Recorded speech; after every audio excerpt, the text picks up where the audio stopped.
जी सका जी फिर पता ही नहीं किया है ना सका जी को तुमसे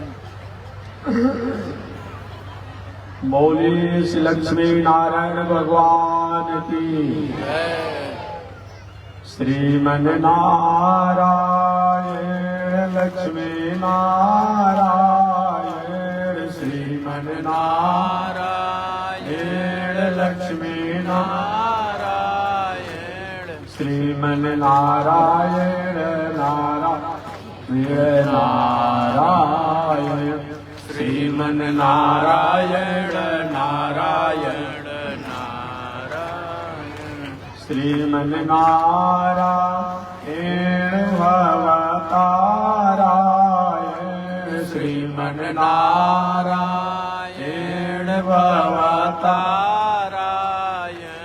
लक्ष्मी नारायण नारायण नारायण लक्ष्मी नारायण नारायण नारायण बोलिए श्री लक्ष्मी नारायण भगवान की अनंताचार्य कृपया वेदांत द्वय पारगम रामकृष्णांग्रि सद्भक्त विश्वक्सेन मुनिं भजे कासायं यज्ञसूत्रं शुचिवपुषि तथा चोद्वपुण्ड्रं च बाले यस्यास्ते दक्षस्ते कलिकुमतिगिरीन्द्रेन्द्रवज्रं त्रिदण्डं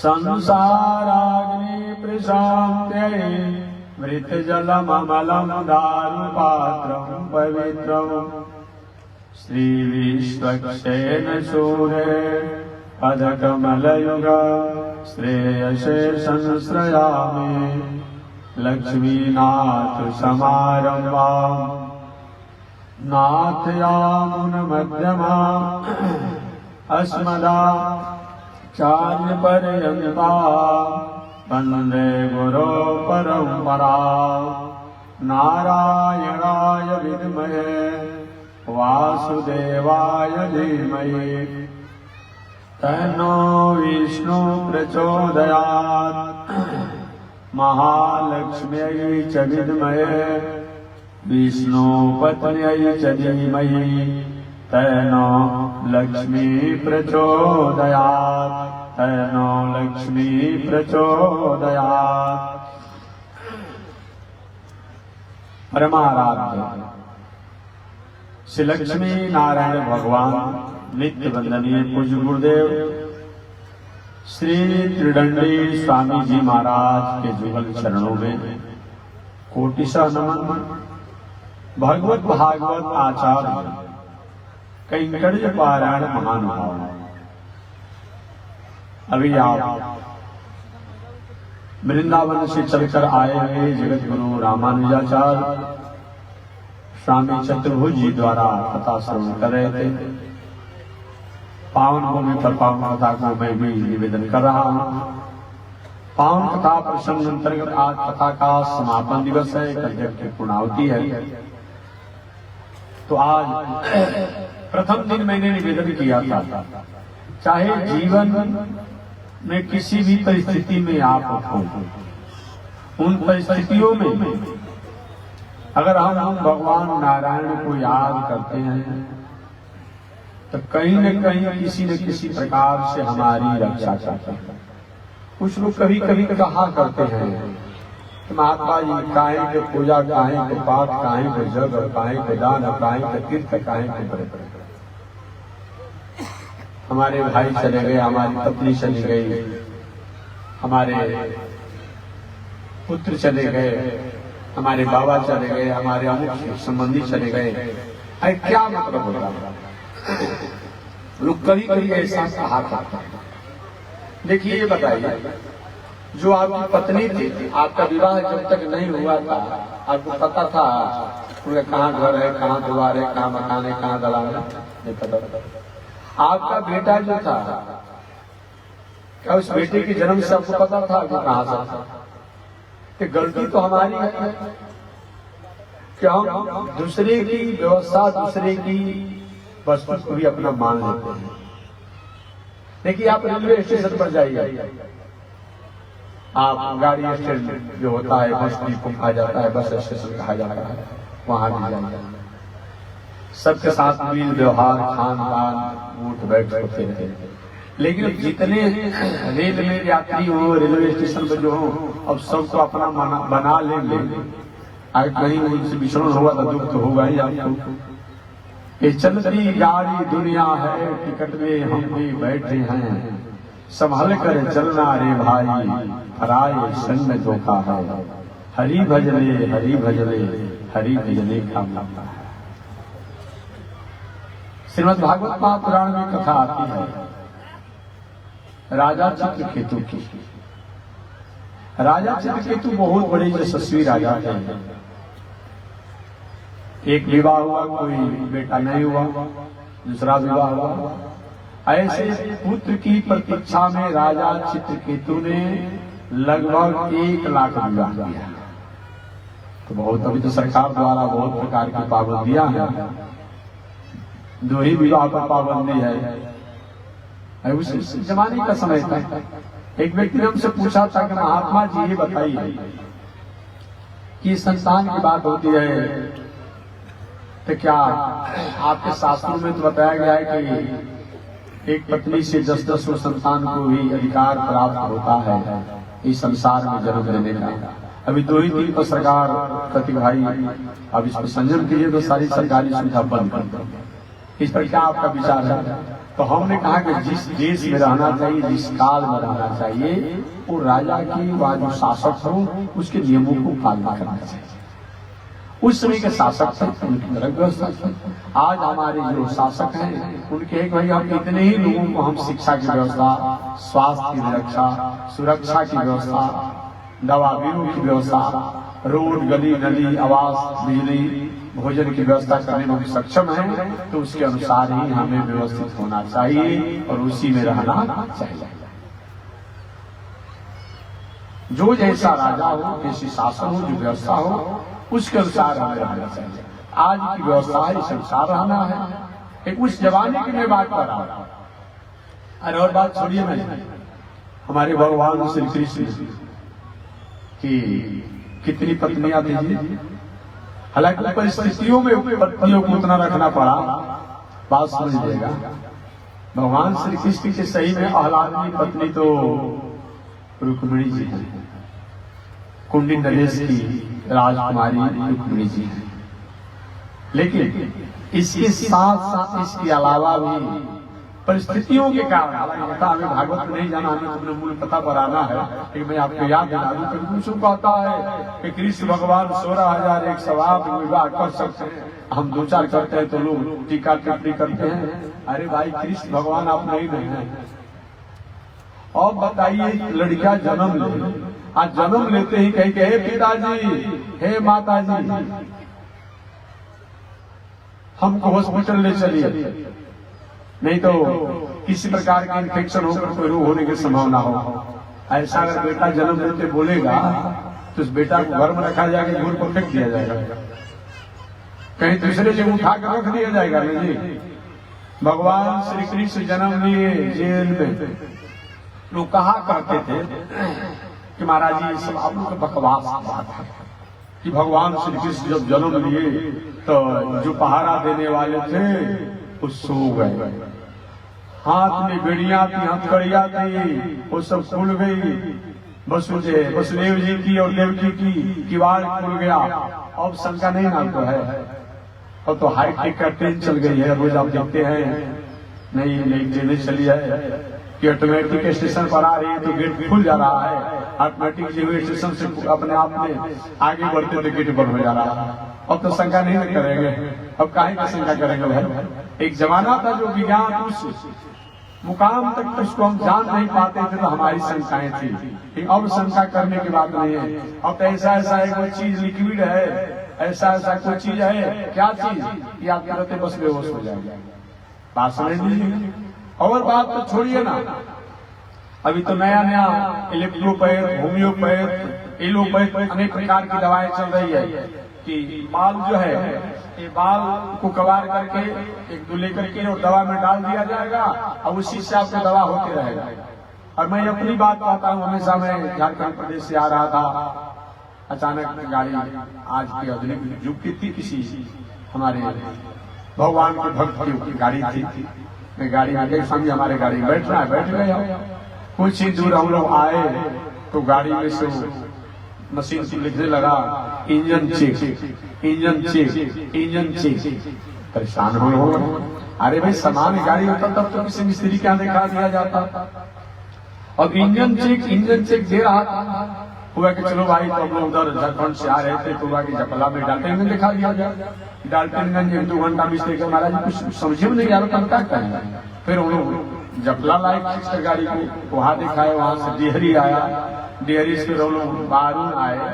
आने पर एक अनुभवी मिस्त्री था, स्वामी जी ये सब बनेगा नहीं, कहाँ से गाड़ी खरीदा गया है भाई, मालिक जो गाड़ी को कहीं कि यहाँ से खरीदा गया है, वहाँ फोन लगाइए।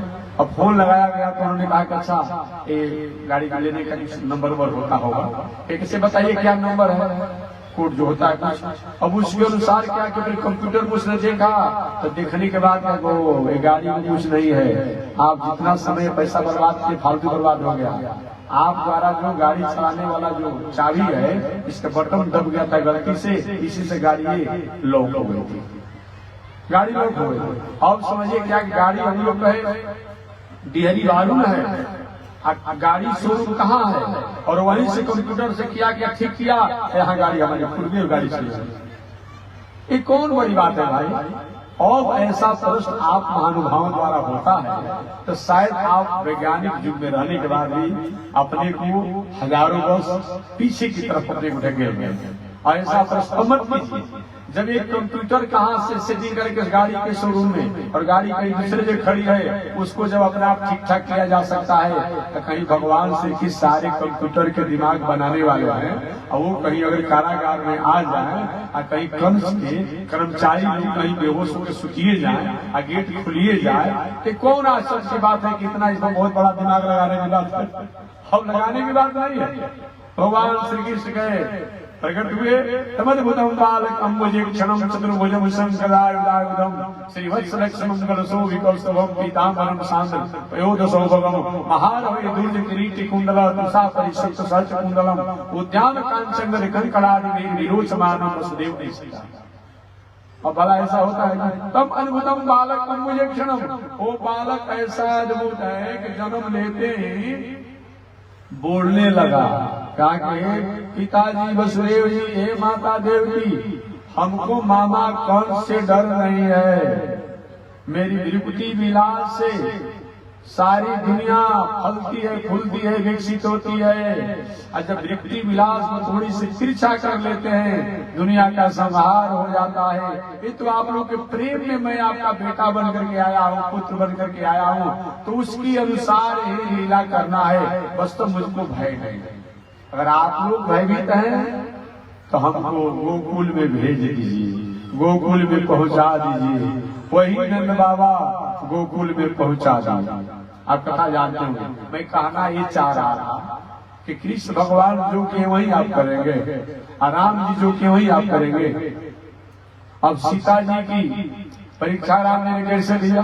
आज भी आपकी पत्नी कहीं अपने सहेली के यहाँ चली गई हो, किसी विवाह में, शादी में, आयोजन में, परोजन में, अगर नहीं नहीं हम तो शंका तुम्हारे पर है, तब मैं घर में घुसने दूंगा और रहने दूंगा। महाराज कौन से क्या करेंगे, हम परीक्षा लूंगा।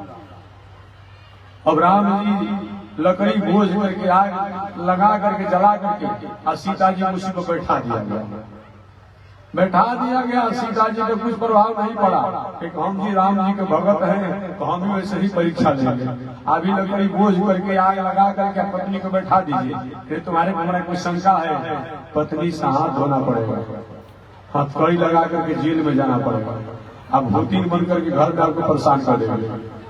यही काम करेंगे आप। अब राम जी जो कहे वही आप काम करेंगे, कृष्ण भगवान का ही आप काम करेंगे।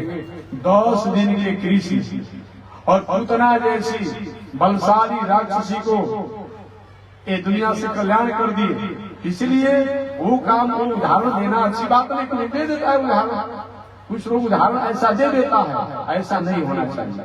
इसीलिए मैं कहना चाहूंगा कि वर्तमान समय में, वर्तमान समय की ही हमें अपने अनुसार कार्य करना है, उनसे नहीं। तो सतयुग में बात है, राजा चित्रकेतु, राजा चित्रकेतु की 1 लाख पत्नियां थी। भगवान श्री कृष्ण के कितना थे? 16,108। क्यों? आपने कोई विचार किया? सही में ईमानदारी थी तो भगवान श्री कृष्ण का विवाह रुक्मिणी जी के साथ हुआ। कभी कभी लोग कहते कि महाराज जी ये राधा जी के बारे में बहुत शास्त्रों में नहीं, राधा जी राधा कृष्ण तो हम लोग कहते रहते हैं, रुक्मिणी का कभी नाम नहीं लिया जाता है, लेकिन शास्त्रों में कहीं पढ़ा जाता है तो रुक्मिणी जी की ही बात आती है, राधा जी की बात तो कभी कभी, अरे भागवत में तो राधा शब्द ही ना के बराबर है।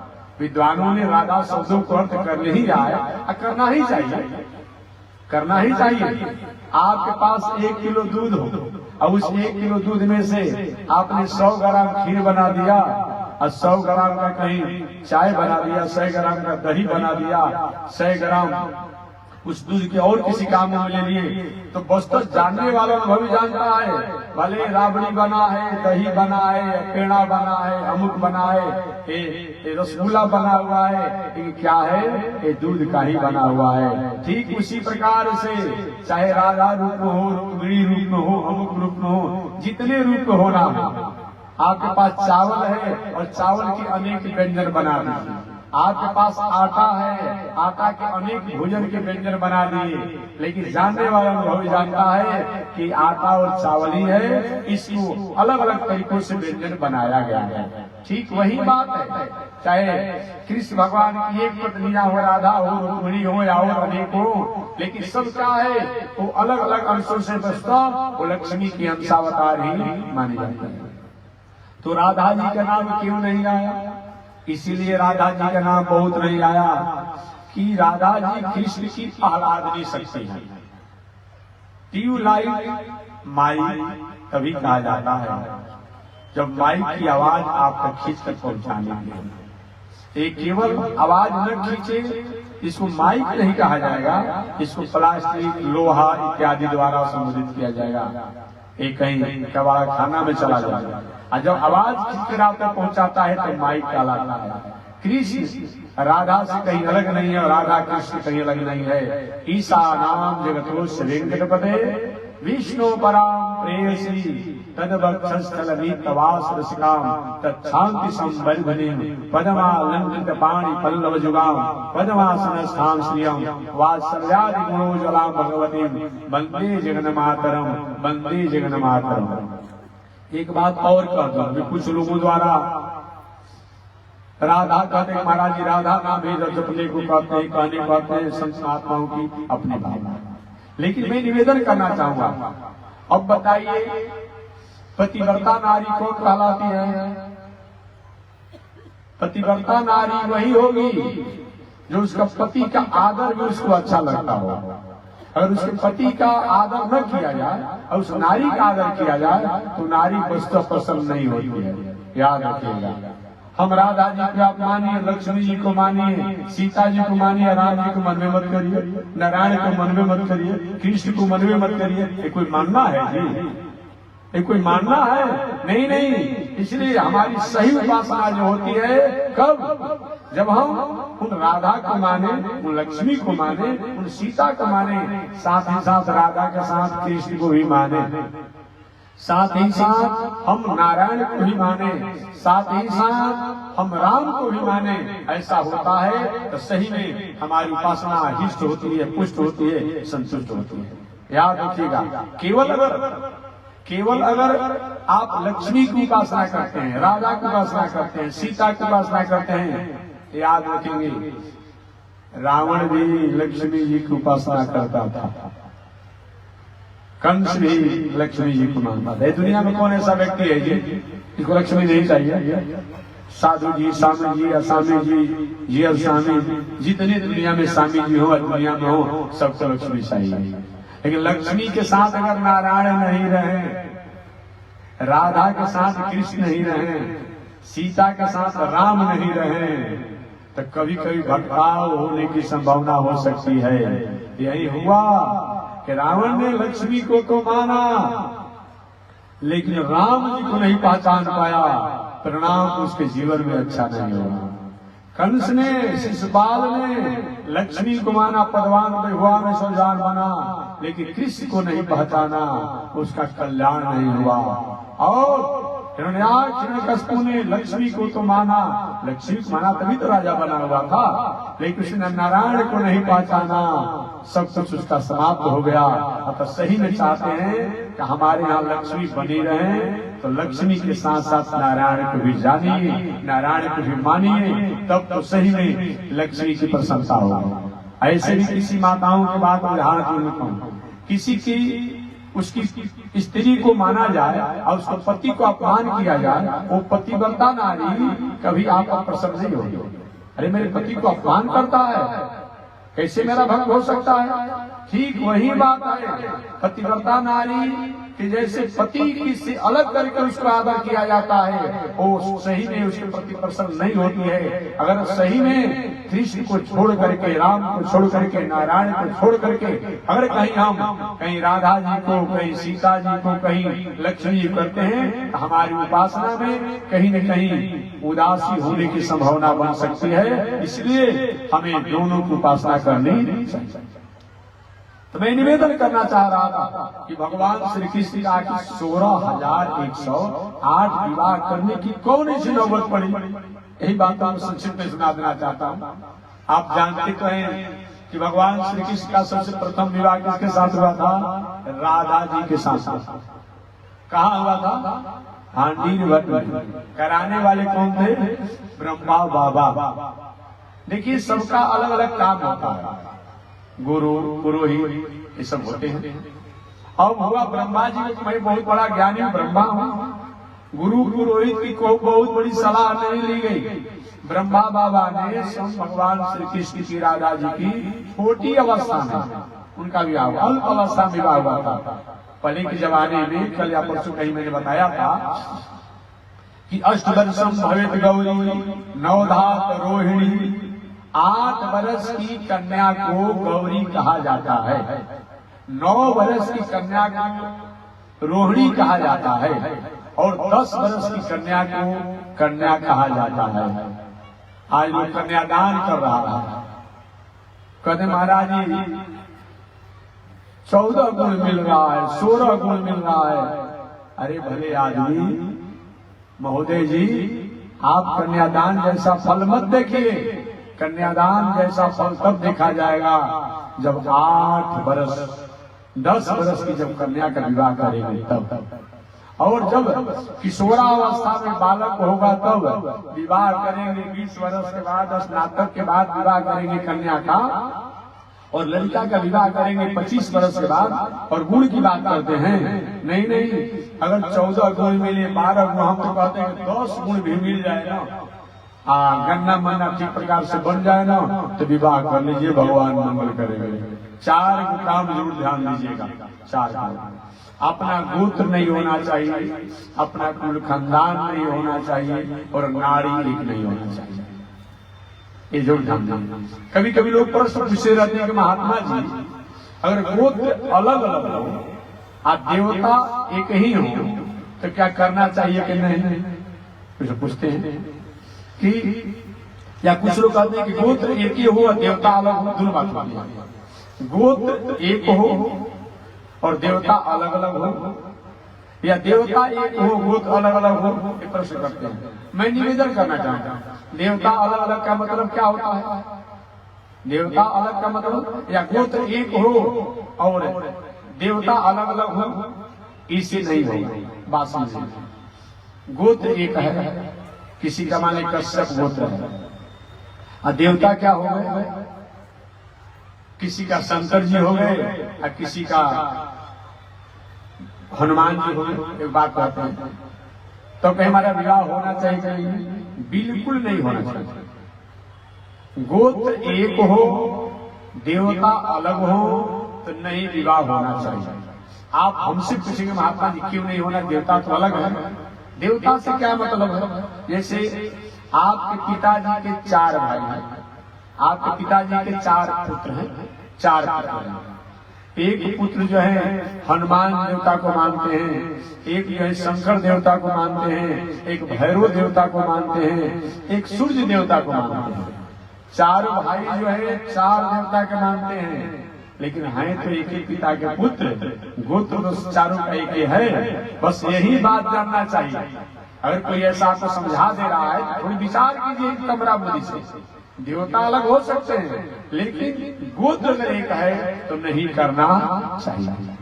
अपना गोत्र, अपना कुल, अपना खानदान और नाड़ी एक नहीं होना चाहिए। नाड़ी एक होने से अनेक प्रकार के कष्ट, रोग और संतान में अवरोध और विषम परिस्थितियों होने की संभावना रहती है।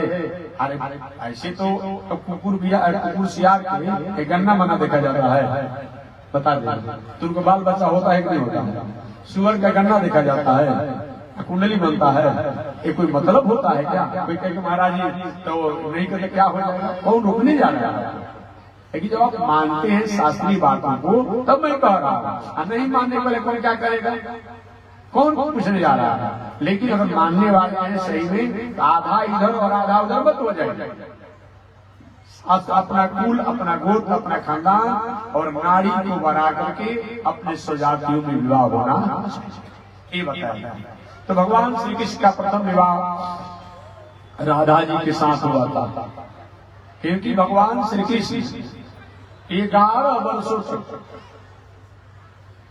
ब्रज, गोकुल, वृंदावन इत्यादि में आकर के रहे हैं। तो 11 वर्ष के भीतर ही प्रथम विवाह हुआ है राधा रानी जी से। बात समझेगा, मांडीर वक्त में जो है ब्रह्मा जी कराए थे। 14 वर्षों तक भगवान श्री कृष्ण मथुरा में रहे। 11 वर्षों तक ब्रज, गोकुल, वृंदावन में मिलाकर रहे, कहाँ रहते हुए, और 14 वर्ष रहे मथुरा में। कुल मिलाकर 25 वर्ष से हो गया। अब 100 वर्ष रहे द्वारिकापुरी में, 100 वर्ष द्वारिकापुरी में रहे। तो राधा रानी के साथ जो 11 वर्ष के भीतर का ही विवाह है, ब्रह्मा जी ने कराया, उनसे आगे चलकर कोई वंश परंपरा का अधिकार प्राप्त नहीं हुआ। इसके बाद रुक्मिणी जी का विवाह हुआ। आप जानते ही होंगे रुक्मिणी जी का विवाह। अभी हमारे कथा में आज बता रहा था, कहने मन सहज कर दिया, ये मत कहें कि भगा कर से बात मत कहिए। अरे भाई, जिसका जो हो, कहीं लोहा में, कहीं आप देखते होंगे एक चुंबक होता है, किसी धातु में लोहा मिला रहा तो चुंबक सगाई में क्या करेगा? लोहा को खींच लेता है। तो शक्ति जो है शक्तिमान के साथ रहेगी, दूसरे के पास थोड़े रहेगी। तो शक्तिमान को चाहे वह जैसे भी पहचानना हो, स्वीकार करना हो, स्वीकार करेगा, पहचानेगा। तो मैं निवेदन करना चाह रहा था, कुंडिनपुर के राजा जो थे, वे उनकी बेटी का नाम था रुक्मिणी, साक्षात लक्ष्मी स्वरूपा थी। रुक्मिणी जी के पिता, रुक्मिणी जी की भाभी, रुक्मिणी जी की माता, ये सब लोग चाहती थी कि हमारी बेटी का विवाह द्वारिकाधीश कृष्ण के साथ होना चाहिए। लेकिन रुक्मिणी का भाई जो था, रुक्मी नाम था उसका, रुक्मी नाम था, वो कृष्ण से ईर्ष्या करता था, और ईर्ष्या के कारण वो अपनी बहन का विवाह शिशुपाल के साथ तय कर दिया था। ठीक है ना, शिशुपाल के साथ तय कर दिया था।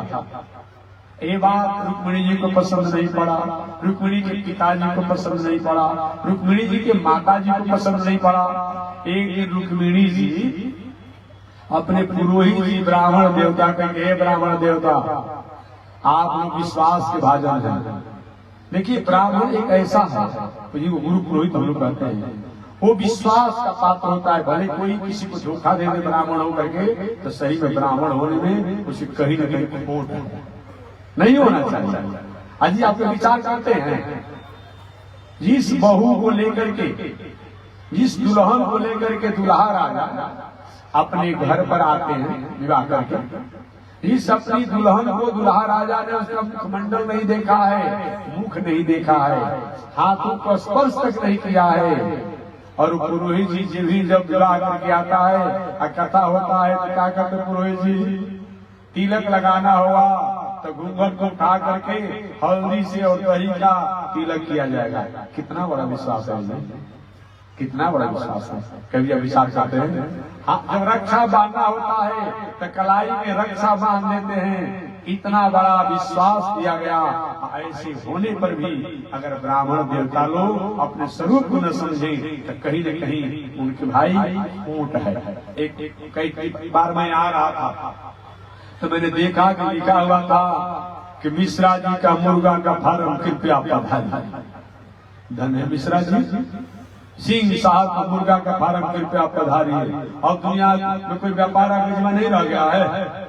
अब मुर्गा का फार्म खोलेंगे और शराब का ठिका चलाएंगे? नहीं नहीं। और ऐसा कोई करता होगा थोड़ा विचार करिएगा, ये आपका स्वरूप नहीं है। मैं निवेदन करना चाहता हूँ, नहीं नहीं, परिस्थितियां तो हमारी संकुशल होती रहती हो।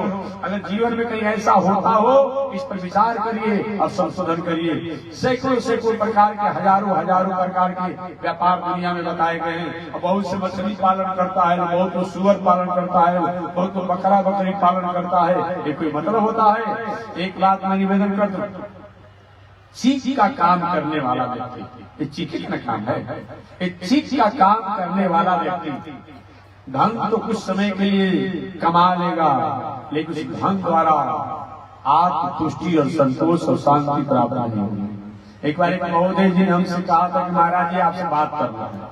कैमूर जिला में बात करिए हमसे। एक बात यही करना है, कहीं का मंदिर बनाना चाहते हैं, बनाइए। कहते एक बात और सुन लीजिए, बोलिए। क्या यही कहना चाहते हैं कि पूरे जिला का मछली का पोखरा का ठेका हमारे जिला में जितना ताल पोखरा है लिए हैं। तो हम सोचे उसमें कुछ फायदा हुआ है, इसी को मंदिर बना दिया। हमने कहा कि नरक नहीं होगा, नरक होगा। ये कोई धर्म होता है? ये कोई धर्म होता है? अब शराब का होम डिलीवरी करिए और पैसा निकाल के महाराज जी का भंडारा भी दे दीजिए। ये कोई मतलब होता है?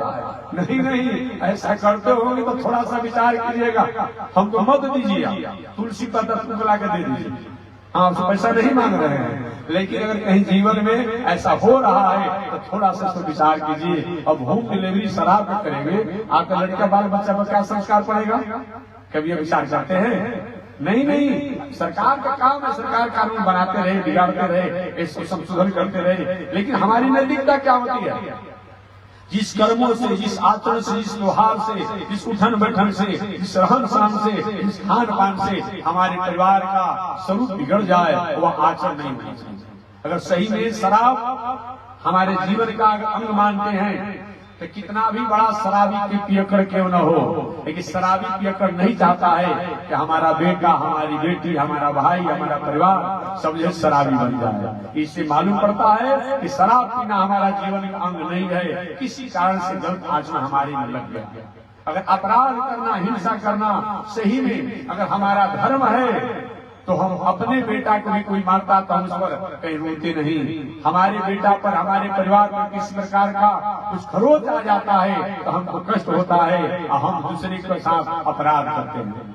अगर सही में हिंसामय जीवन होना ही जीवन की पहचान है, आपका नाती है, आपका बेटा है और दौड़ते ही आपकी गोद में आना चाहता है, अचानक से पत्थर के कंकड़ से ठेस लगा, गुड़ कट गया, खून गिर रहा है, आप भी रो रहे हैं, बेटा भी रो रहा है, नाती भी रो रहा है, छोटा अवस्था में है।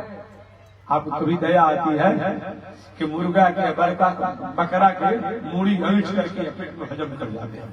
महाराज जी हम नवरात्रों करते हैं, हम शिवरात्रों करते हैं। अरे 360 दिन नवरात्र शिवरात्रि से क्या होने वाला है? कुछ होने वाला है? बोरी आदत सुधार लो बस हो गया भजन, और मन की तरंग मार लो बस हो गया भजन। एक बात और मीठी मैं आपसे करना चाहूंगा, जहाँ पर लाश को जलाया जाता है उसको शमशान कहा जाता है, और जहाँ लाश को दफना कर गाड़ दिया जाता है उसको कब्रिस्तान कहा जाता है, और जिस पेट में कांचा या पक्का दूध डाल दिया जाता है वो कहीं शमशान और कब्रिस्तान से आपका पेट का शरीर कम है क्या? जहाँ जहाँ आपका पैर पड़ेगा वो शमशान और कब्रिस्तान जैसा ही दोष लगेगा। शमशान में जाते हैं, धुआं लग गया तो जल छिड़कते हैं और नहाते हैं। अब पेटे को शमशान बना लिया है और कब्रिस्तान बना लिया है उसकी कैसे शुद्धि होगी? कोई शुद्धि होगी? विचार करते हैं आप? इसलिए कहीं जीवन में हमारा खान पान, रहन सहन, उठन बैठन, कहीं बोल चाल बिगड़ गया हो, उस पर विचार कीजिए। एक बात और मैं कहना चाहूंगा, धर्मराज युधिष्ठिर जैसे राजा जुआ के कारण इतने बड़े कष्ट को स्वीकार करना पड़े, और हम लोग अगर जुआ की नशा में हो जाए तो हमारा सर्वस्व जाने से कोई रोक नहीं सकता है। क्योंकि कलयुग का डेरा जो है, कलयुग का निवास जो है, मुख्य रूप में 4-5 चीजों में बताया गया है। एक क्या है? सोना। तो कौन सोना? सोना माने धन भी होता है, और सोना माने सोना भी होता है। जो धन गलत तरीका से हम कमाते हैं उसमें कलयुग का वास होता है। वास नहीं। दूसरा, झूम बराबर झूम शराबी। केकड़ को देखे नहीं कभी? जब पी लेता है तो सारी दुनिया उसकी पॉकेट में रहती है, जब तक नशा में रहेगा। किसी को समझता है वो शराबी? कभी नहीं समझता है। और जब भी नशा उतर गया, देखिए ऐसा मुंह पर उसको 12 बजता है कि समझ में नहीं आता। इसीलिए शराब में कलयुग का वास होता है। शराब में नशा, जो भी नशा हो रहा है, नशा में कलयुग का वास होता है, हिंसा में कलयुग का वास होता है, जुआ में कलयुग का वास होता है। और जो बाजारू स्त्रियां होती है, जो अपनी संस्कार संस्कृति मर्यादा का भूल करके कहीं भटकाव से अपना जीवन जीती है, वहां भी कलयुग का वास होता है। अतः इस पर विचार करना चाहिए। अन्यथा कितना भी धन संपत्ति पद प्रतिष्ठा मिल जाएगा, कलयुग माने क्या होता है? कलयुग तो हम कह देते, कलयुग का अर्थ क्या होता है? जिस दिनचर्या में कलह ही प्रिय हो, उसका नाम क्या है?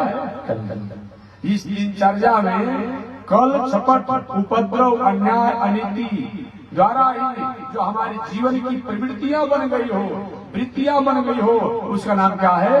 कलयुग है। अतः इस पर विचार होना चाहिए। और ऐसा नहीं होता है तो सही में हमने अपने जीवन को समझाना, हमने अपने जीवन को खो दिया। तो मैं निवेदन करना चाह रहा था कि भगवान श्री कृष्ण का विवाह रुक्मिणी जी के साथ लगभग रुक्मिणी के पिता द्वारा, माता द्वारा, उनके भाभी द्वारा, सब लोगों द्वारा तय कर दिया गया था। लेकिन रुक्मिणी का भाई रुक्मी जो है वो शिशुपाल से अपनी बहन का विवाह तय कर दिया था। ये बात को अच्छा नहीं लगा रुक्मिणी जी को। और ब्राह्मण देवता को, ये ब्राह्मण देवता आप लोग पृथ्वी के भूसुर कहे जाते हैं। भूसुर माने क्या होता है? वो देवता को तो हम कभी कभी देखते हैं अपनी साधना द्वारा, लेकिन पृथ्वी के देवता जो भूदेव कहे जाते हैं, कहते हैं कि हे गणेश जी, हे अमुक देवता, आइए गोबर में बैठ जाना पड़ता है ना, पूजा करते हैं हम। ऐसे जो है, जो जल में, आकाश में, पृथ्वी में, अग्नि में, उन देवताओं को आवाहित करके मंत्रों द्वारा, ये मंत्र माने क्या होता है? शक्ति।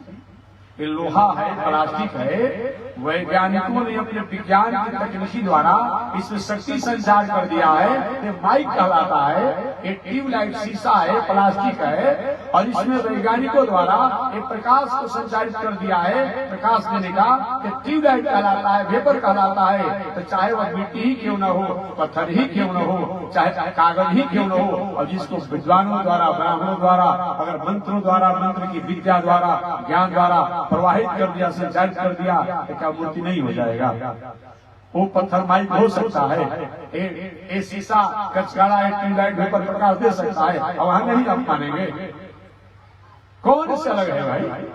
ये दुनिया में कौन अलग है? और एक बात और मैं कहना चाहता हूँ नास्तिकों जो बात बार बार किया करते हैं, यहाँ तो कहता है, नास्तिक कहते रहते हैं कि मूर्ति से क्या होने वाला है, तो यही नियम लागू होगा।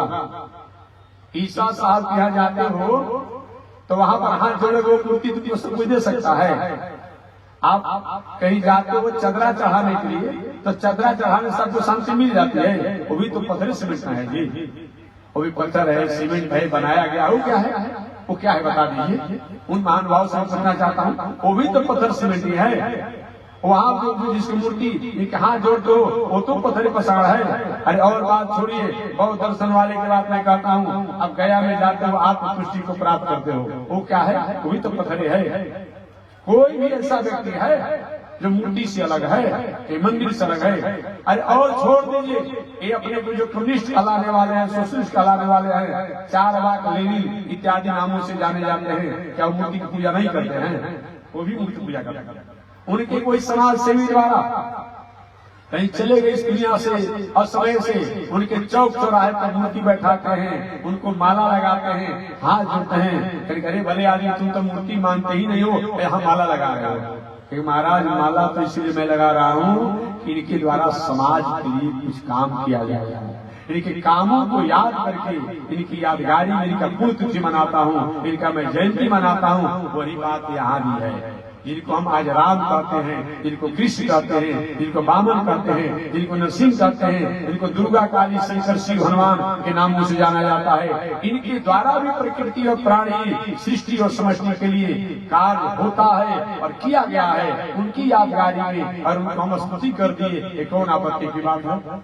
कौन इससे अलग है? नहीं मैं जाना चाहता हूँ, कोई अलग नहीं है। इसलिए इतने ब्राह्मणों पर विश्वास है। भगवान श्री कृष्ण के पास रुक्मिणी जी ने ब्राह्मण को चिट्ठी लेकर विदा किया, हे द्वारिकाधीश, कहीं सिंह का आहार कहीं सियार न करे, अर्थात मैं आपकी थी, आपके हैं और आपके रहूंगी, हमको आप सहज स्वीकार कीजिए। वहीं भगवान श्री कृष्ण ब्राह्मण देवता के साथ द्वारिकापुरी से कुंडिनपुर में आए और रुक्मिणी जी की आज्ञा पर भगवान ने अपने रथ पर बैठा करके और द्वारिकापुर लेकर के आए। कथा आप जानते होंगे, ये भगवान का पहला विवाह रुक्मिणी जी के साथ हुआ। इसके बाद आपने जाना भगवान का एक विवाह सत्यभामा जी के साथ हुआ, कथा आप लोग जानते होंगे।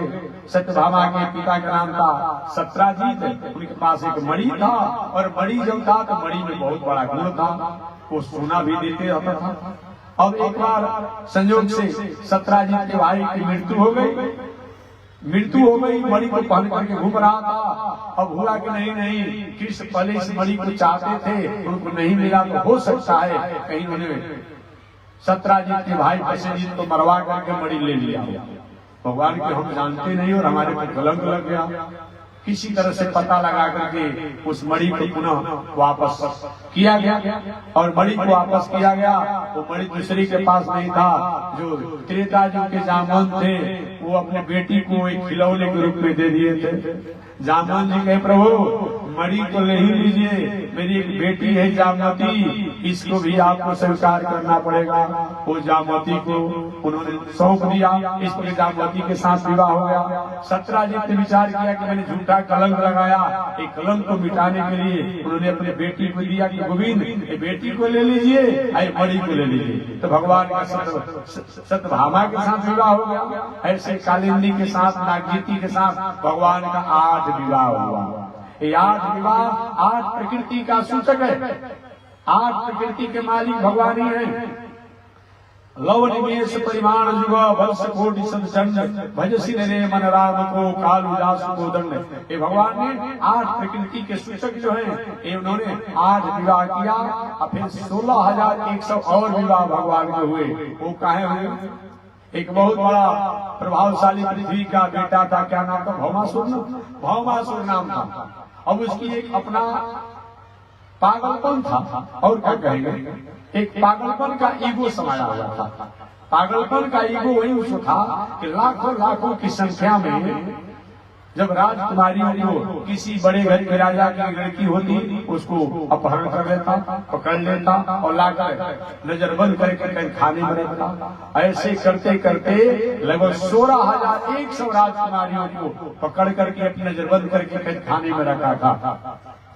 संयोग से यह घटना नारद जी द्वारा भगवान को पता चला। प्रभु अगर युवतियों पर, कुमारियों पर आप कृपा नहीं करेंगे या तो अपने जीवन को समाप्त कर देगी या तो उनका जीवन ही बिगड़ जाएगा, आप कृपा कीजिए।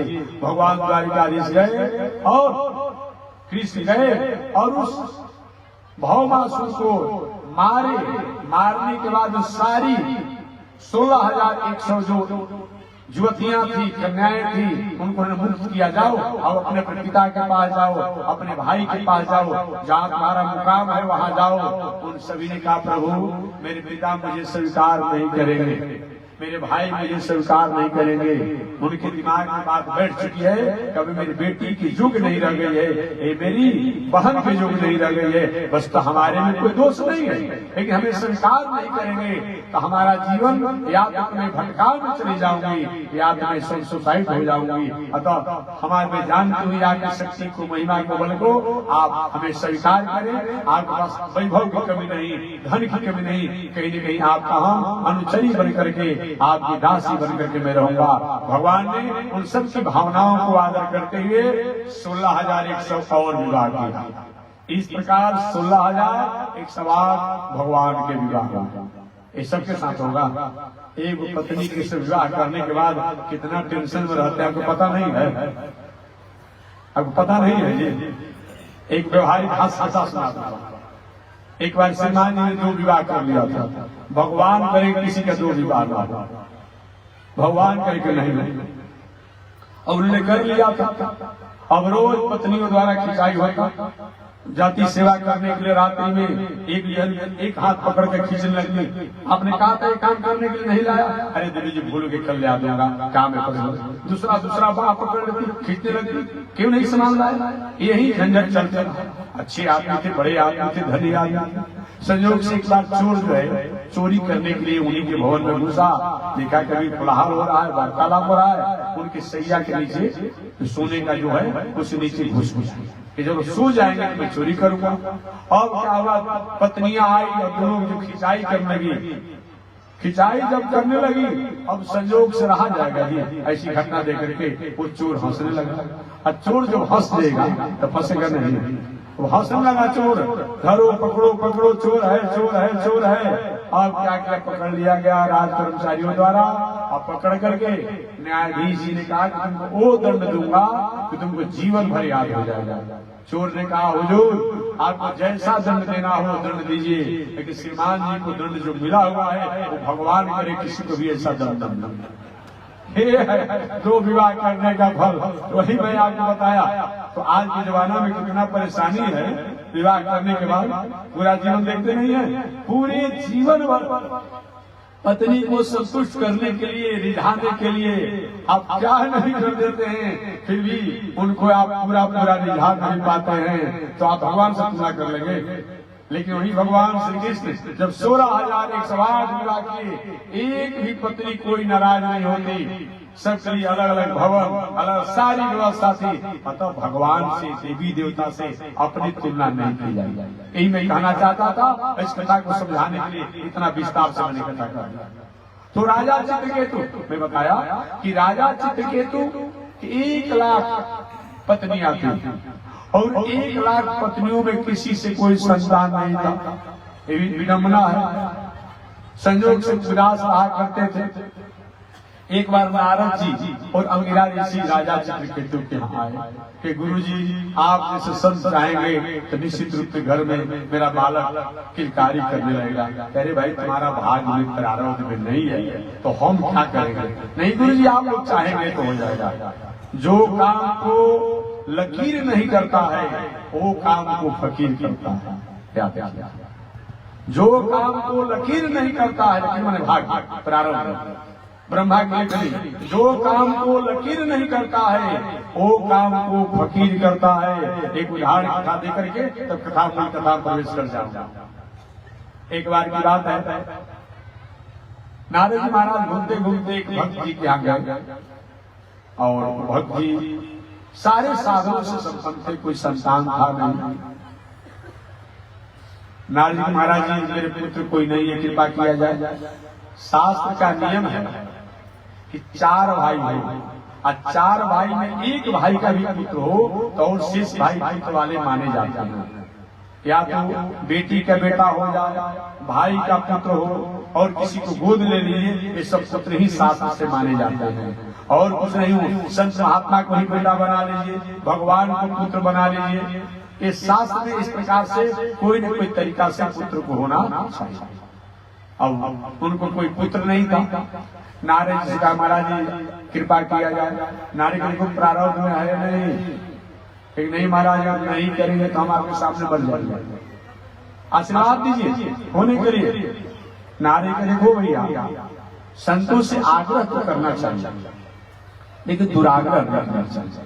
अगर दुराग्रह करोगे तो दुराग्रह का फल अच्छा नहीं होता। याद रखिए जब जब ये दुराग्रह हुआ है इस दुराग्रह का परिणाम अच्छा नहीं हुआ, इसलिए दुराग्रह मत करो। नहीं माने वो भले आदमी, और जब नहीं माने भले आदमी तब नारी को बेटा तो होगा पुत्र तो होगा लेकिन पुत्र से तुम्हें शांति नहीं मिलेगी। महाराज पुत्र होने दीजिए ना, बाद में शांति की बात की जाएगी।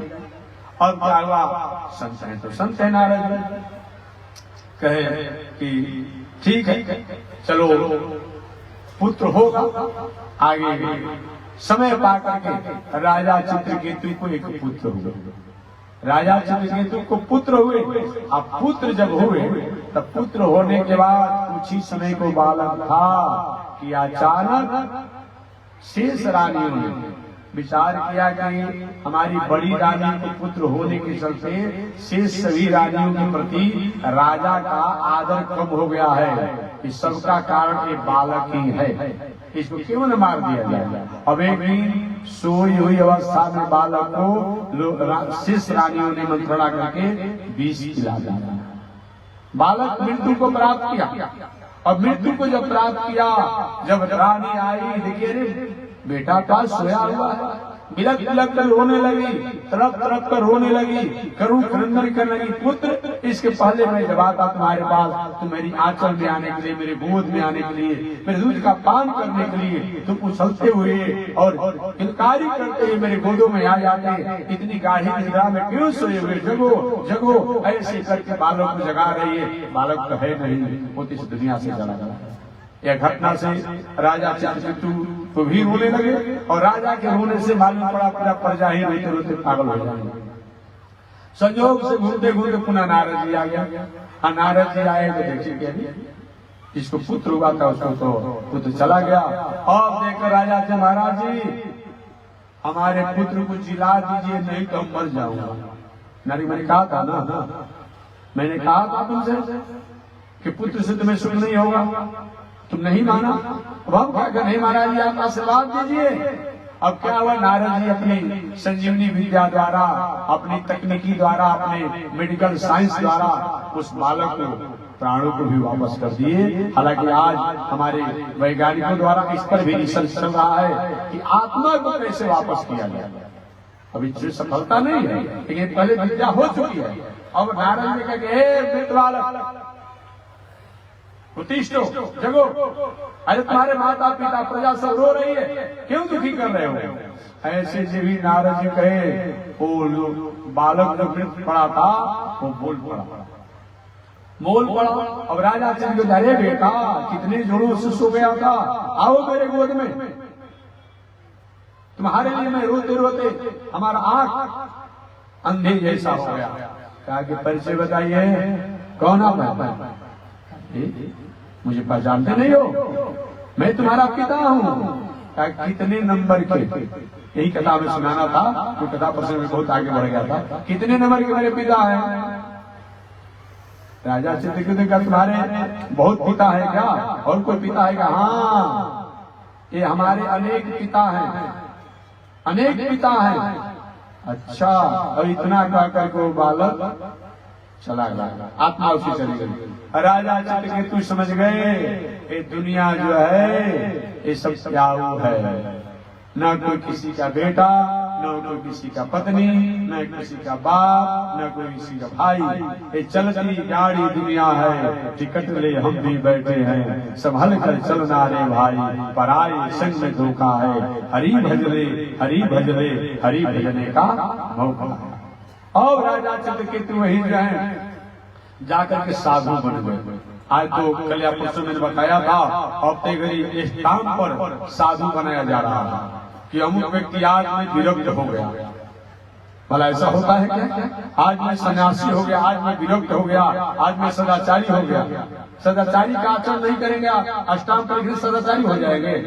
विरक्त नहीं बनेगा, विरक्त अष्टांग विरक्त हो जाएंगे, असन्यासी हो जाएंगे। आज यही चल रहा है। जैसे और कुछ जो सिर्फ डेक चलता था, उसी आज भी जैसे किसी में होते हैं ना कि स्कूल में पढ़ना ना पड़े सिर्फ डेक बन जाता है। अब यही काम साधु साई में हो गए। अब कुछ दिन पहले एक सूचना आई थी, भला बताइए कि हाँ दुनिया चला गया है, ये कोई मतलब होता है?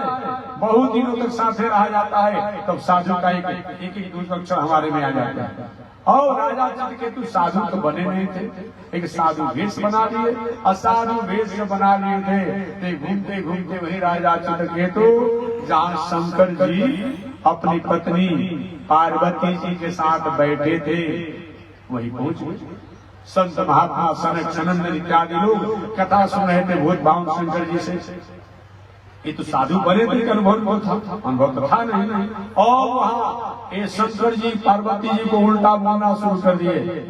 जो शंकर कहते हैं लोग, कहते हैं शंकर जी हैं, थोड़ा भी सहूर है इनको, तमीज है इनको, ऐसे ही बैठा जाता है। एक बूढ़े आदमी पत्नी को बगल में बैठाए हैं तो नई पीढ़ियों को क्या संदेश जाएगा, नई पीढ़ियां क्या शिक्षा लगी? थोड़ी भी लज्जा नहीं लग रही है? शंकर जी कुछ बोले ही नहीं, लेकिन पार्वती जी से बर्दाश्त नहीं हुआ। गए पापी ऐसी तुम्हारी बुद्धि यहाँ भी आकर के पाप में हो गई है।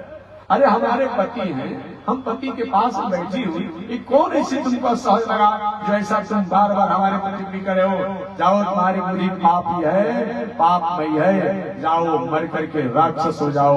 वही राजा चित्रकेतु अगले जन्म में मर करके वृत्रासुर बना।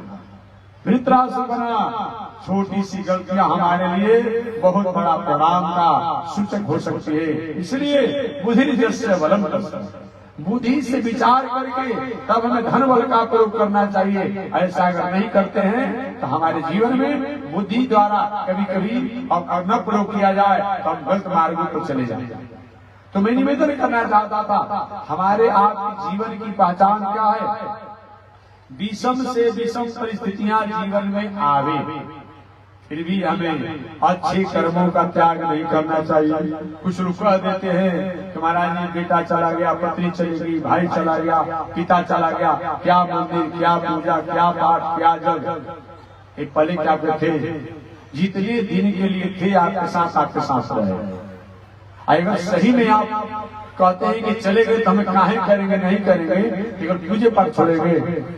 अपने बेटा बेटी पत्नी भाई बंधु कि चले जाने पर, मरने पर, असमय में क्या आपने भोजन छोड़ा है क्या? नहीं छोड़े। कोई छोड़ा है क्या? आपने बोलना छोड़ा है क्या? नहीं छोड़े। आप चलना छोड़ा है क्या? नहीं छोड़े। आप सोना छोड़ा है क्या? नहीं छोड़े। आप भोजन छोड़े नहीं, आप बोलना छोड़े नहीं, आप सोना छोड़े नहीं, आप चलना छोड़े नहीं, आप खाना छोड़े नहीं, आप पानी पीना छोड़े नहीं, आप श्वास लेना छोड़े नहीं, तो पूजा कहाँ छोड़ दी? क्यों छोड़ दी? छोड़ना है तो सब कुछ छोड़। घर पुत्र चला गया, अब काहे भोजन करना, काहे को पानी पीना, काहे कुछ करना? जब वो नहीं छोड़ते तो क्यों छोड़ते हैं? इसलिए जो महापुरुष होते हैं जीवन में विषम परिस्थितियां आती है, वे कहीं भी सत्सत का त्याग नहीं करते हैं और सत्सत पैर नहीं बढ़ाते हैं। ऐसा विष्णु परम निर्भय, वह विष्णु भगवान का चरणारविंद है, वही हमें निर्भय को प्राप्त करता है। इसके लिए मैं निवेदन किया था कि आरता विषणा शिथिला सभेता घोरे सुव्या वर्तमाना संकीर्तनारा इन शब्द मात्र विमुक्त दुखा सुखिनो भवन्तु। चाहे आर्त स्थिति हो, उस आर्त स्थिति में भी अगर उन परमात्मा की श्लाघना किया जाए तो निश्चित रूप से परमात्मा कृपा करते हैं। आप भक्तों ने गजेंद्र विषम परिस्थिति में था, सारे परिवार के लोगों ने जवाब दे दिया, पत्नी ने जवाब दे दिया, फिर भी देवता लोग जवाब दे दिए। गजेंद्र ने कहा कि इस दुनिया की जो रक्षा करते हैं, दुनिया की जो सृजन करता है, उनको मैं प्रणाम करता हूँ। और भगवान ने हरि अवतार धारण करके उस गजेंद्र की रक्षा की। हारता विषाणा, विषाण की स्थिति में अर्जुन थे। कुरुक्षेत्र के मैदान में गए, 11 अक्षौहिणी सेना कौरवों के पक्ष में थी और 7 अक्षौहिणी सेना पांडवों के पक्ष में थी। कुल मिलाकर कितना हो गया? 18 अक्षौहिणी। 11 अक्षौहिणी सेना कौरवों के पक्ष में थी, दुर्योधन के पक्ष में थी, और 7 अक्षौहिणी सेना धर्मराज ऋषि पांडवों के पक्ष में थी। कुल मिलाकर के 18 अक्षौहिणी सेना है। एक तरफ 7 अक्षौहिणी, एक तरफ 11 अक्षौहिणी। सबसे पहले अर्जुन भगवान श्री कृष्ण के रथ पर आरूढ़ होकर के भगवान श्री कृष्ण अर्जुन के रथ को हाँकने वाले बने, क्योंकि भगवान ने कहा था कि देखो भैया दोनों आदमी हमारे संबंधी हैं, मैं किसी का पक्ष लेकर के युद्ध नहीं करूंगा, और हमसे कोई चाहता हो तो किसी घोड़ा का या किसी का रथ हाँकने का काम करूंगा। दुर्योधन से पूछे भगवान श्री कृष्ण, दुर्योधन जी आप क्या चाहते हैं? हमको चाहते हैं अपना सेवा कराने के लिए, अपना सेना की सेवा कराने के लिए, कि हमारे नारायणी सेना के साथ हैं। दुर्योधन ने कहा कि अगर कृष्ण रहेंगे तो बातों में भुलवा देंगे, हरा देंगे, इसलिए गोविंद आप नहीं चाहिए, आपकी नारायणी सेना चाहिए। वही कृष्ण भगवान की नारायणी सेना के सेनापति कृतवर्मा था। उस कृतवर्मा सहित नारायणी सेना, एक अक्षौहिणी सेना जो थी, वो दुर्योधन को दे दिया गया। और अर्जुन कहे प्रभु हमको तो आप ही चाहिए। वही अर्जुन ने कृष्ण भगवान को अपना सारथी के रूप में रखा। संग्राम क्षेत्र में जब अर्जुन पहुंचे तो देखे कोई मेरा मामा है, कोई नाना है, कोई चाचा है, कोई अमुक है, कोई अमुक है, सब मेरे प्रेमी जन ही हैं, किस पर हम बाण छोड़ेंगे। अब देकर के व्यामोहित हो गए अर्जुन, और व्यामोहित होने के बाद कहते हैं गोविंद रथ रोकिए, आप अपने को अनुसूदन करते हैं। अरे मैंने शत्रुओं को नाश करने वाले मधुसूदन कहते हैं, मधु नाम के राक्षस को मारने वाले, मुरारी कहलाते हैं, मूर नाम के राक्षस को मारने वाले, और हमको अपने ही परिवार को मारने को कहते हैं, कुलहंता हम बनेंगे। नहीं दी जोत से गोविंद, हे गोविंद आप लगाने बजाने वाला काम कर रहे हैं, हमारे द्वारा हमारे परिवार को मरवाना चाहते हैं, मैं युद्ध नहीं करूंगा। भगवान के युद्ध करने कहते कहा है? ये बताओ निमंत्रण तुमने हमको दिया कि मैं तुम्हें निमंत्रण दिया हूँ? अब तो हाल उसी तरह से है जैसे कोई दूल्हा राजा जी विवाह तय हो जाए और जो नया होता है देखा देखी सब कुछ हो जाए, सब होने के बाद समय आना, टेंट लाइट माइक पंडाल सब कुछ हो जाए, कार्ड भी छप जाए, निमंत्रण भी दिया जाए, और बारात की तैयारी का बारात भी पहुंच जाए, और जब सिंदूर दान करने का बात आवे न तो दूल्हा राजा के नहीं हम तो ब्रह्मचारी सन्यासी बने। अरे भले आदमी जब सन्यासी ही बनना था, तुमको बाबा बनना था, एक पंडाल लाइट माइक का कार्ड कहीं छपा दिया, एक ऐसी बुद्धि की बात है। अब वो जो बारात में उन्हीं को नाराज हो जाए, क्यों आप लोग आगे कहे आगे क्या कहेगा व्रतिया? अरे भले आदमी तुमने कार्ड दिया था, निमंत्रण दिया था, तब मैं आया हूँ, वही हाल अर्जुन की हो गई। अर्जुन भगवान कहे कि आपने बुलाया था कि हम आए, आपने सबको बुलाया है ना, आप भीख मांग रहे थे न्याय का, और न्याय का भीख मांग रहे थे, और आज कहते नहीं दी जोत से गोविंद। उस समय भगवान श्री कृष्ण ने अर्जुन को 700 श्लोक वाला गीता की कथा सुना, गीता की कथा सुनाई, और गीता की पूरी 700 श्लोक की जब कथा सुन लिए, इसमें गीता में बहुत भगवान ने कहा अर्जुन इस शरीर आते जाते रहता है, इस शरीर में रहने वाला आत्मा जो है वो कहीं किसी को मारने से मरता नहीं है, काटने से कटता नहीं है, जलने से जलता नहीं है। इसलिए ये जो शरीर द्वारा जो हुआ है, इस शरीर का ही व्यवहार होगा, आत्मा के व्यवहार तो अपने कर्म अनुसार आत्मा का अलग हुआ। ऐसा जो उपदेश दिए, तो उपदेश देने के बाद वही अर्जुन जो रो रहे थे कि मैं युद्ध नहीं करूंगा, कहते हैं कि नष्ट हो मोह अस्मृति लब्धा करी से बचना तब, महाराज अब मेरा मोह नष्ट हो गया, अस्मृति लब्धा मैंने अपने स्मरण को प्राप्त कर लिया, अपने स्वरूप को प्राप्त कर लिया, और करी से बचना तब, और मैं आपकी आज्ञा को पालन करूंगा। तो भगवान की युद्ध करिए। ये जो आपके सामने आपके मामा, आपके नाना, आपके जो चाचा दिखाई पड़ रहे हैं, ये चाचा मामा नाना नहीं रह गए हैं। ये चाचा मामा नाना होते, गुरुजी होते तो अन्याय करते, तो जो अन्याय का पथ पर चला जाता है वह व्यक्ति वह स्वरूप नहीं होता है, वह तो स्वरूप से हट जाता है। वही युद्ध हुआ और इस महाभारत संग्राम में 1 अरब 66 करोड़ 20 लाख 10,000 नरसंहार था। इतना बड़ा नरसंहार एक संग्राम में अल्प समय में और कहीं नहीं सुना गया। 5-6 हजार वर्ष के अंतराल में तो ऐसा नहीं सुना गया जितना हुआ। 1 अरब 66 करोड़ 20 लाख 10,000 नरसंहार हुए। अभी हमारी भारतवर्ष की जनसंख्या उतनी नहीं है। भारतवर्ष की जनसंख्या कागजी रूप में तो कुछ कम है, लेकिन ऐसे जो व्यवहारिक रूप में हमारी देश की जनसंख्या लगभग 1.5 अरब है। याद रखिए, हमारी देश की जनसंख्या लगभग 1.5 अरब है। कागजी रूप में कुछ कम है, कागज में कुछ कम है। 1.35 ही बताया जा रहा है। 1 अरब 35 करोड़ बताया जा रहा है, लेकिन 1.5 अरब मोटा मोटी है। और आपका एक पड़ोसी देश जो है उसके पास भी लगभग जनसंख्या यही है, तो दोनों मिलाकर के 3 अरब हो गया।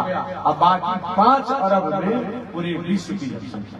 पहले 7 अरब जनसंख्या थी, अब जनसंख्या बढ़ गई है, इसलिए हमको 8 अरब कहना पड़ा। तो 1.5 अरब आपकी जनसंख्या, 1.5 अरब आपका एक पड़ोसी देश बड़ा देश है जनसंख्या में उसका है, और 5 अरब में पूरे विश्व की जनसंख्या है। समझिए, उस समय 1 अरब 66 करोड़ 20 लाख 10,000 नरसंहार हुए और 10,000 लोग लापता हो गए। मात्र 10 ही लोग बचे महाभारत संग्राम में।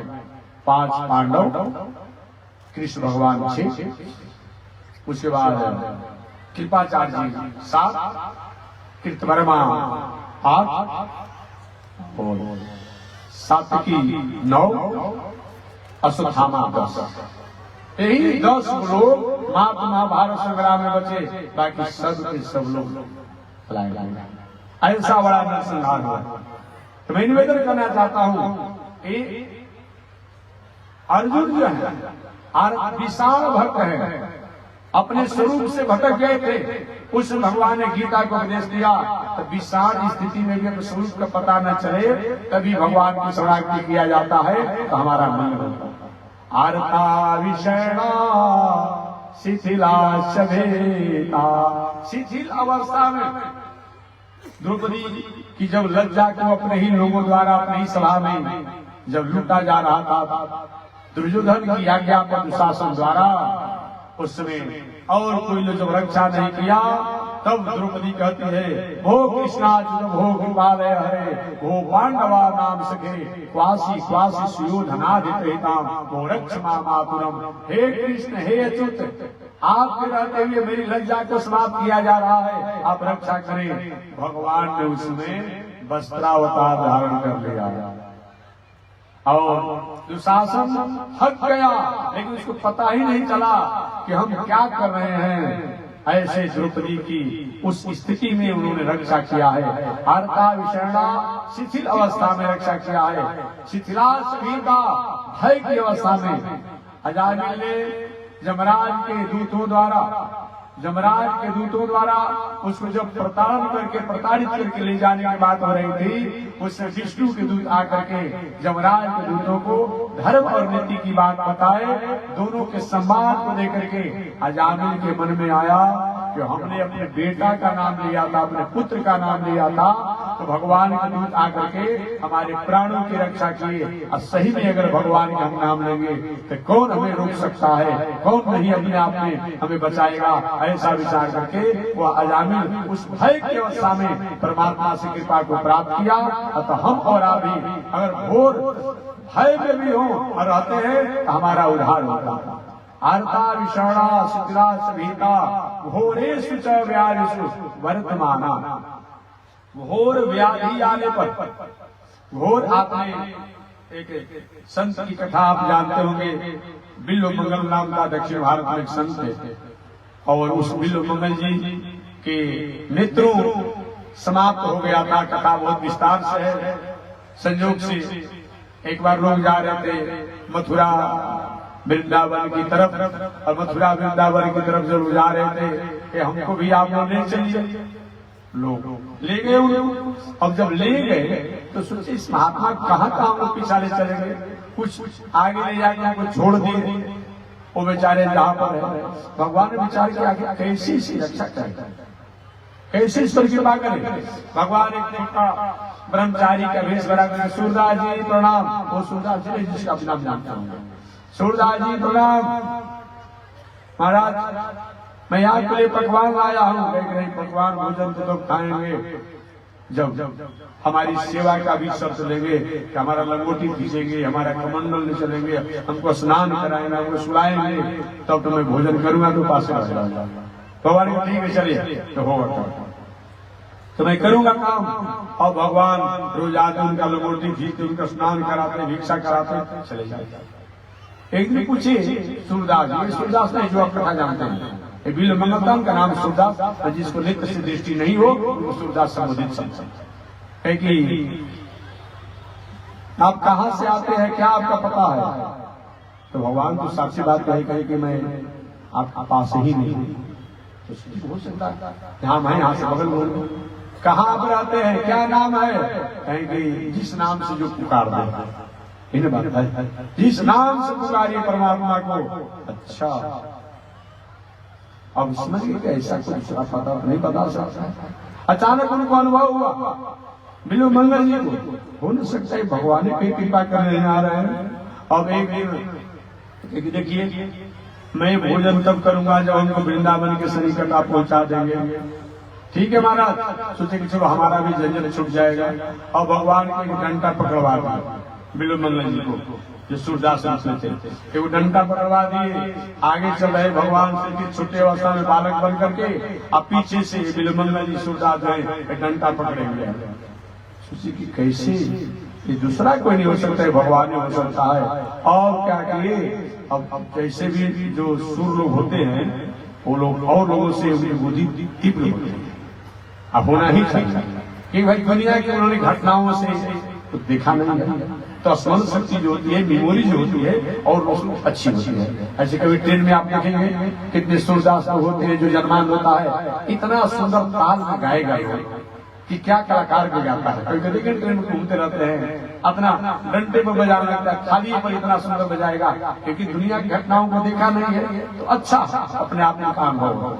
अब इस सोचिए कि नहीं दूसरा नहीं हो सकता है, ये तो भगवान ही हो सकते हैं। और क्या क्या बिल्लू मंगल जी धीरे धीरे हाथों को छड़ी से बढ़ाते गए, अब बढ़ाते बढ़ाते भगवान को आगे चल रहे थे। अचानक जाकर के और भगवान के गटा पकड़ ले, बस बस बस बस बस पकड़ में आगे में पहचान गया आप कोई दूसरा नहीं है, आप तो भगवान हैं। अब उसी समय भगवान ने क्या किया, अपने हाथ को झटका और बगल में कुआं जैसा था, एक हाथ था, उस कुआं में जाकर गिर पड़े बिल्लू मंगल जी। अच्छा हमको आपने कुएं में गिरा दिया, ये कौन आपके पास बात विशेषता है। अरे महाराज भले ही आपने हमें कुएं में गिरा दिया, लेकिन मेरे हृदय में जो बैठे हैं, अगर मेरे हृदय से आप हट जाइए तो मैं आपको बलवान मानूंगा। और भगवान स्वयं आकर के उनके नेत्रों पर हाथ फेरे और दिव्य शक्ति को प्राप्त कर लिए। ऐसी विषम परिस्थिति में अगर हम भगवान की शरणागति करते हैं तो निश्चित रूप में भगवान कृपा करते हैं। अतः आरता विषणा शिथिला सभेता घोरे सुचव्या देशु वर्तमाना संकीर्तनारा यण शब्द मात्र विमुक्त दुखा सुखिनो भवन्तु।